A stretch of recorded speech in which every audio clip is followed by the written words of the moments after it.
From the top of the hill 300 meter high and the measure of angle of depression of point on the near shore of the river is 70 and measure of angle of depression point directly across the river is 50. Find the width of river. How far is the river from the foot of the hill.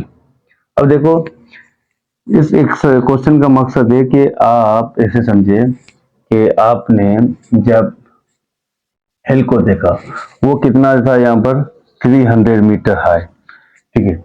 उसके बाद जब आपने angle depression, मतलब यहाँ पर आपने जब angle को देखा यहाँ से, इस पॉइंट से, तो आपने एंगल देखा पॉइंट ऑफ द नियर शोर ऑफ रिवर की कोई पॉइंट, मतलब ऐसे समझोगे नियर शोर का मकसद है कि एक पानी की जगह एक सूखी जगह, यहाँ पर वाटर है, तो इसका मकसद आपने ये पॉइंट, आपने जब इस पॉइंट को इधर देखा तो आपने जो एंगल मेजर किया वो यहाँ पर क्या किया, अगर ये 70 डिग्री आ रहा है तो मीन्स ये भी क्या होगा 7 डिग्री। उसके बाद measure of angle of depression point directly across the river is 50 degree. जब वही एंगल आपने यहाँ पर देखा तो मीन्स आपने एंगल यहाँ पे कितना बनाया 50 डिग्री। पहले 70 था, अब यहाँ पर क्या हो गया 50 degree. Find the width of the river. अब रिवर की विड्थ क्या है ये पूछ रहा है।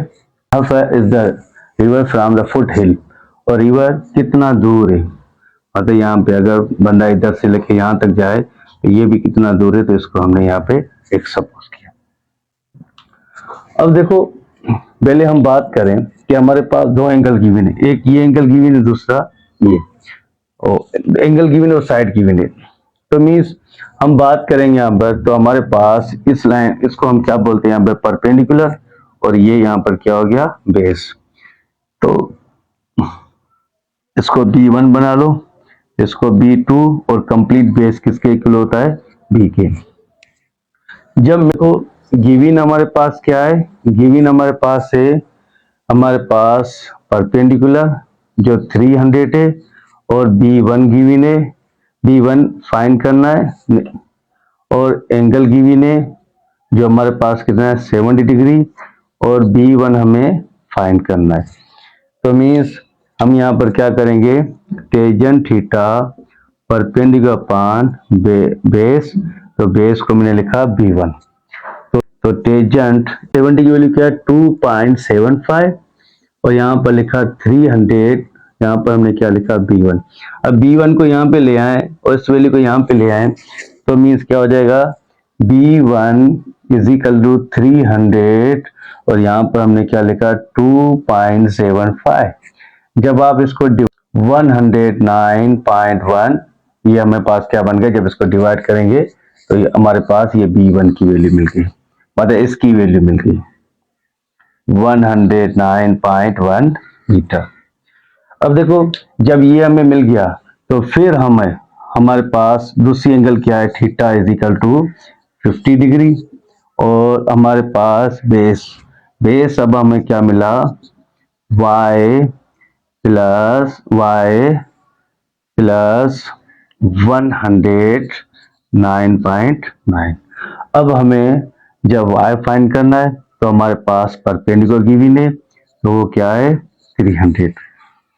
अब हम क्या करेंगे, same tangent theta perpendicular upon base, तो टेंजेंट 50 डिग्री, परपेंडिकुलर हमारे पास 300, और यहाँ पे क्या लिखा y प्लस 109.192, और यहाँ पर लिखा 300 y प्लस 109.1।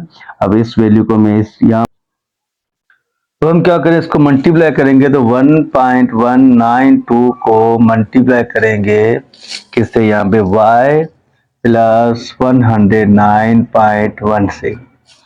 तो जब y से मल्टीप्लाई, उसके बाद यहाँ पर क्या है, अगर ये मल्टीप्लाई किया इज इक्वल टू 300। अब देखो y को मल्टीप्लाई करूंगा तो यहाँ पे क्या हो जाएगा 1.192y, फिर 1.192 मल्टीप्लाई 109.1, इज इक्वल टू 300।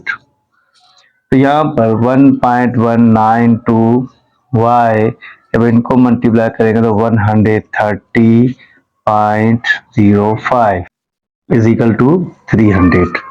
तो ये प्लस का यहाँ पर माइनस का, तो 1.192 y is equal to 300 minus 130.05, तो 1.192 y, तो 116.95। अब मल्टीप्लाई कर ये वैल्यू वहाँ पे डिवाइड कर, या डिवाइड बोथ साइड बाय, ठीक है।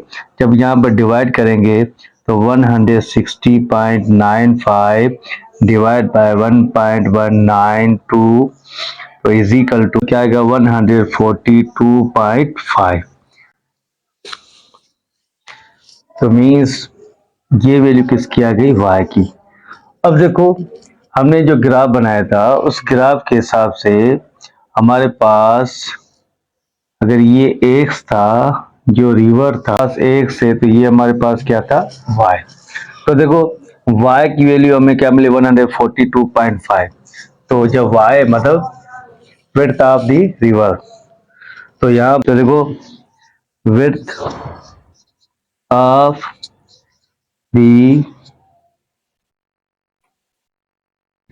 द रिवर, और दूसरा क्या था, river from the foot of hill, river from the foot of hill, ये दो पॉइंट थी। तो देखो मतलब यहाँ पर फुट वाला हिस्सा अगर बंदा स्टेप जाएगा तो यहाँ से जाएगा, तो मीन्स एक्स वाली वैल्यू, तो एक्स वाली वैल्यू क्या थी हमारे पास 109.1 मीटर, और दूसरी वैल्यू क्या है 142.5, ये भी हमारे, ये क्या हमारे पास, ये भी वैल्यू मीटर में।